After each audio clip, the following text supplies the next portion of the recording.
Hello friends, welcome to our channel. இன்றைக்கி காஞ்சிபுரத்தில் இருக்கக்கூடிய ஏகாம்பரேஸ்வரர் கோவிலை பற்றி பார்க்க போகிறோம். பஞ்சபூதங்களில் பூமி ஸ்தலமாக இந்த ஏகாம்பரேஸ்வரர் கோவில் பார்க்கப்படுது. இந்த கோவிலானது 1800 வருஷங்கள் பழமை வாய்ந்த கோயில்னு சொல்லப்படுது. ஆனால் இங்கே இருக்கக்கூடிய தலவிருட்சமானது 3000 வருஷம் பழமை வாய்ந்ததான். ஏன்னா இந்த கோவில்களுடைய கட்டமைப்பு லேட்டாக தான் நடந்துச்சு. இங்கே இருக்கக்கூடிய சிவலிங்கம் எல்லாம் உருவானதுக்கப்புறம் தான் இதை சுற்றி கோவில்கள் கட்ட ஆரம்பித்தாங்க. இந்த கோவிலில் சிவனை நம்ம மண் ரூபத்தில் பார்க்கலாம். ஏன்னா இங்கே இருக்கக்கூடிய சிவன் மணலால் செய்யப்பட்ட சிவன். தமிழ்நாட்டிலேயே எந்த கோவில்லையும் மணல் லிங்கத்தை நம்ம பார்க்க முடியாது.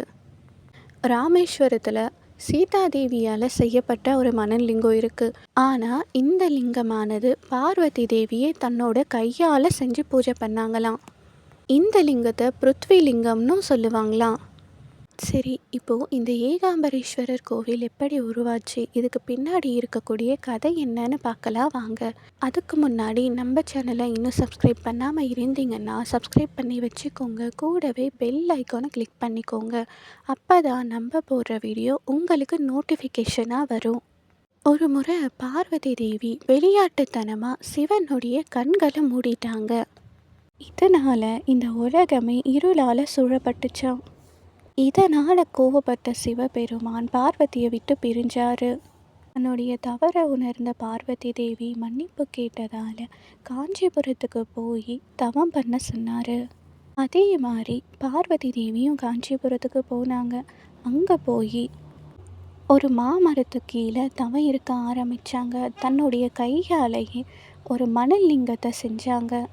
அந்த லிங்கத்தை வழிபட்டாங்க. சிவன் பார்வதியை சோதிக்க ஆரம்பித்தார். அங்கே நெருப்பு வந்துச்சு. அந்த நெருப்பானது பார்வதியை ஒன்றும் செய்யக்கூடாதுன்னு விஷ்ணு பகவான் நிலவுடைய ஒளியால் குளிர்வித்தார். இந்த மாமரமானது வேகவத்தின்ற ஆற்றோரத்தில் தான் இருந்துச்சு. நெருப்பால் சோதித்த சிவபெருமான் அடுத்து நீரால் சோதிச்சார். வேகவதி ஆற்றில் வெள்ளப்பெருக்கு ஏற்பட்டுச்சு. இதனால் மணலால் செய்யப்பட்ட சிவலிங்கம் கரைஞ்சிடுமோன்னு பயந்து அந்த சிவலிங்கத்தை கட்டி பிடிச்சிக்கிட்டாங்க.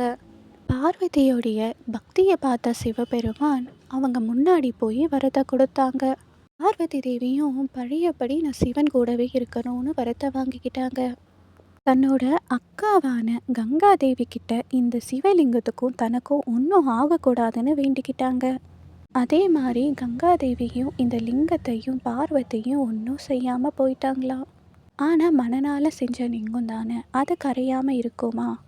எங்கே அந்த லிங்கம் கரைஞ்சிடுமோன்னு தான் பார்வதி அந்த லிங்கத்தை கட்டி பிடிச்சிக்கிட்டு கரையாமல் பார்த்துக்கிட்டாங்க. இதை பார்த்த சிவபெருமான் பார்வதி தேவி முன்னாடி தோன்றி பார்வதிக்கு வரத்தை கொடுத்தாரு. இனிமேல் எப்போவும் பிரிய மாட்டாங்கன்ற வரத்தை கொடுத்தாரு. இப்போ கூட இந்த மணல் லிங்கத்தை நம்ம பார்க்கலாம். பார்வதி கட்டி பிடிச்ச அந்த தடவுல இப்போவும் அப்படி இருக்குன்னு சொல்லப்படுது. பார்வதி தேவி ஏர்வார்குழலியாக இந்த கோவிலில் இருக்காங்க.